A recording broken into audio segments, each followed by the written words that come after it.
નમસ્કાર, star India TV ન્યૂઝમાં આપનું હાર્દિક સ્વાગત છે। હું છું હેમલતા ત્રિવેદી। આપ જોઈ રહ્યા છો સ્ટાર ઇન્ડિયા ટીવી ન્યૂઝ, સત્યની વાતે સત્યની સાથે। એક તરફ દેશભરમાં વૃક્ષો ઉછેરવા માટે અભિયાન ચાલી રહ્યું છે, તો બીજી તરફ ગેરકાયદેસર રીતે લીલા વૃક્ષોના કપાણના બનાવો ચિંતાજનક સ્થિતિ ઊભી કરી રહ્યા છે।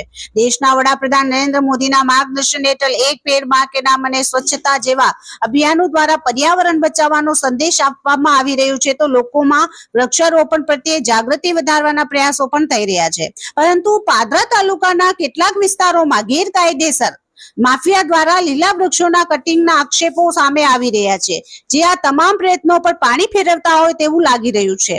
એક તરફ સરકાર વૃક્ષો વાવવા પ્રોત્સાહન આપે છે, તો બીજી તરફ આવી ગેરકાયદેસર પ્રવૃત્તિઓ પર સમયસર કડક કાર્યવાહી ન થાય તો પર્યાવરણને ગંભીર નુકસાન પહોંચી શકે છે। હવે પ્રશ્ન એ છે કે શું સ્થાનિક તંત્ર આ મુદ્દાને ગંભીરતાથી લઈ કાર્યવાહી કરશે કે નહીં, અને આવા માફિયાઓ સામે કડક પગલા ભરાશે કે નહીં। Star India TV news reporter Sagir Diwan, Vadu, Padra.